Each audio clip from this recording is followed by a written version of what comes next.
गोवा के night club में हुए अग्निकांड और उसमें 25 लोगों की मौत के बाद अब दिल्ली पुलिस और एमसीडी एक्शन में आ गई है। दिल्ली में स्थित तमाम पब, बार, रेस्टोरेंट, होटल की अब जांच की जाएगी कि आखिर कितने लोगों के पास एनओसी है, फायर डिपार्टमेंट की तरफ से उन्हें क्लियरेंस मिला हुआ है, पुलिस का उन्हें एनओसी मिला हुआ है और क्या उनके पास अगर आग लग जाए तो क्या कुछ समाधान उनके पास हैं आग को बुझाने के लिए, और जो लोग अगर उस रेस्टोरेंट, होटल, पब में होंगे तो क्या एंट्री और एग्ज़िट है या नहीं। इस पूरे मामले में एक विस्तृत रिपोर्ट अब एमसीडी की तरफ से मांगी गई है फायर डिपार्टमेंट को कि फायर डिपार्टमेंट ये पता करे कि आखिर कितने लोगों को एनओसी अलॉट हुआ है। इस पूरे मामले में अब आपको बता दें कि दिल्ली में भी ऐसे कई रेस्टोरेंट, बार या पब्स हैं जो कई ऐसे नियमों का उल्लंघन कर रहे हैं। इस वक्त हम मौजूद हैं दिल्ली के कनॉट प्लेस में। कनॉट प्लेस में यह पब है लॉर्ड्स ऑफ द ड्रिंक्स। आपको बता दें कि दिल्ली पुलिस की तरफ से जो गाइडलाइन में कहा गया है, जो गाइडलाइन है कि क्या कुछ होना चाहिए, हालांकि हम लॉर्ड्स एंड ड्रिंक्स में जब पहुँचे तो यहाँ के मैनेजर ने हमसे बात करने से मना कर दिया। यहाँ के हम जो हैं कर्मचारियों से बात करनी चाहिए कि आखिर आपके पास क्या कुछ ऐसे हालात अगर हो जाते हैं तो क्या आपके पास वो सुविधाएं मौजूद हैं, तो उस पर उन्होंने बात करने से मना कर दिया। ये आपको सामने की तरफ वो गेट दिख रहा होगा, इसमें भी बड़ी संख्या में लोग यहाँ पर आते हैं, ख़ासतौर पर युवा लोग आते हैं। आपको बता दें कि एमसीडी ने फायर डिपार्टमेंट से लिस्ट मांगी है कि दिल्ली में कितने पब को एनओसी मिली हुई है और बिना एनओसी के कितने पब चल रहे हैं। आप देख लें, ये दिल्ली के कनॉट प्लेस का इलाका है पूरा। यहाँ पर दिल्ली में जो जानकारी मिली है कि 58 नाइट क्लब ऐसे हैं जो नियम के मुताबिक चलते हैं, लेकिन कई ऐसे हैं जो बिना नियम के ही चलाए जाते हैं। नियम ये कहता है कि 90 वर्ग मीटर या इससे अधिक एरिया में बनी सभी इमारतों में चलने वाले बार या क्लब को फायर एनओसी लेना ज़रूरी होता है। लेकिन जब हम यहाँ पर पहुँचे तो जैसे कि हम एक बार आपको दिखाने की भी कोशिश करें कि यहाँ पर इनके पास ये फायर डिस्टिंग्विशर है जो यहाँ पर रखा हुआ है। अब जब कभी आग लगे तो जो बाहर यहाँ पर जो कर्मचारी रहते हैं वो किस तरह से इसका प्रिकॉशन लेते हैं, जो अंदर कर्मचारी हैं। यहाँ पर भी संगीत का कार्यक्रम होता है, जैसा कि गोवा में देखा गया था नाइट क्लब में जब परफॉर्म हो रहा था तो उस दौरान जब आग लगी। वहीं दूसरा नियम ये कहता है कि बार संचालक को 48 की जगह कई बार होता है कि वो 80 या 90 या 100 से ज़्यादा की संख्या में लोगों के लिए कुर्सी लगा देते हैं बैठने के लिए। तो संख्या भी होनी चाहिए, यह भी महत्वपूर्ण है। कम डेसिबल होना चाहिए, बाहर अंदर की आवाज़ बाहर नहीं आ सकती है। इलेक्ट्रिक फायर का इस्तेमाल नहीं किया जाना चाहिए, क्योंकि गोवा में देखा गया था कि किस तरह से वो आग लगी, इलेक्ट्रिक फायर का इस्तेमाल किया जाता था। तो यहाँ पर हालांकि ये एंट्री गेट है, आपको बता दें यहाँ से आप एंट्री कर सकते हैं और एग्ज़िट गेट दूसरी तरफ दिया गया है। एंट्री और एग्ज़िट दो ऐसे महत्वपूर्ण होते हैं जो बहुत ही महत्वपूर्ण हो जाते हैं कि अगर कभी आग लगे, ऐसी आपदा आए तो कैसे जो अंदर लोग हैं उन्हें बाहर की तरफ निकाला जा सके। अब दूसरी तरफ हम चले तो यहाँ से हम दूसरा वो दिखाएंगे हमारे कैमरामैन सुनील की किस तरह से यहाँ पर बना हुआ है। वहीं आपको बता दें कि नियम के मुताबिक एनओसी की ज़रूरत होती है, आबकारी विभाग के लाइसेंस की ज़रूरत होती है और इसके साथ साथ SSI, MCD, health department, trade licence, fire department के लाइसेंस की ज़रूरत होती है, दिल्ली पुलिस की मंजूरी होती है, जीएसटी की मंजूरी होती है, स्थानिक प्रशासन के परमिशन की ज़रूरत होती है। तो ये इनका दूसरा ये दरवाज़ा है। हालांकि अब ये देखें तो हालांकि अभी ये बंद करके रखा हुआ है। यहाँ पर एक शख्स मौजूद होता है जिन्होंने दरवाज़ा नहीं खोला।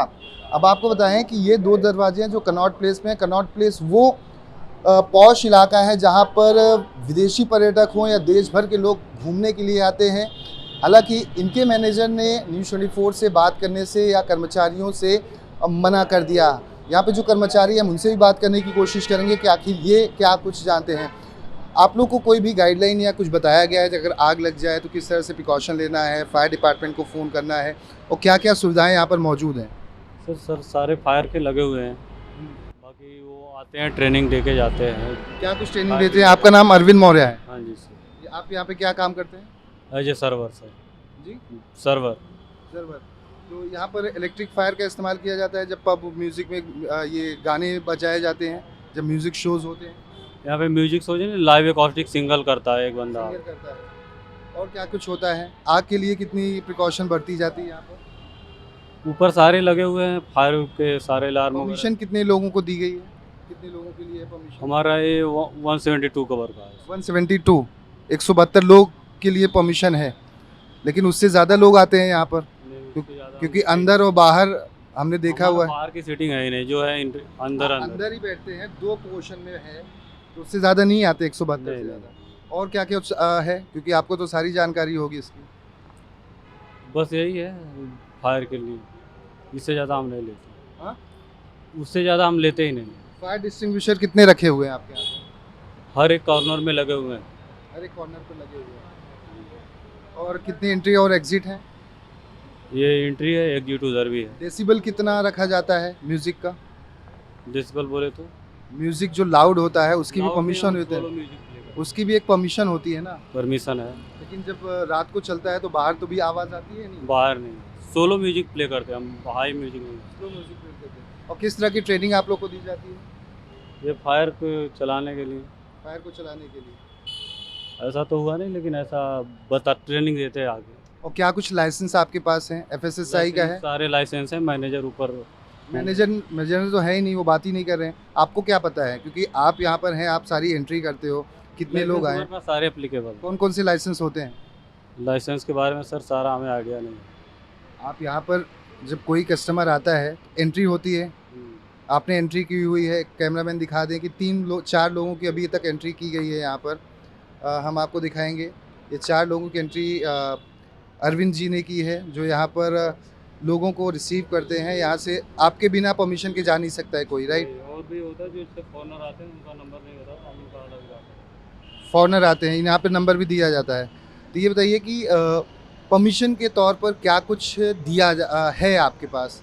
क्या कौन कौन से लाइसेंस होते हैं, ये पता है आपको? लिकर लाइसेंस है, फायर लाइसेंस है, फूड लाइसेंस है, सारे हैं। पुलिस का लाइसेंस? पुलिस का लाइसेंस? सर पुलिस की परमिशन?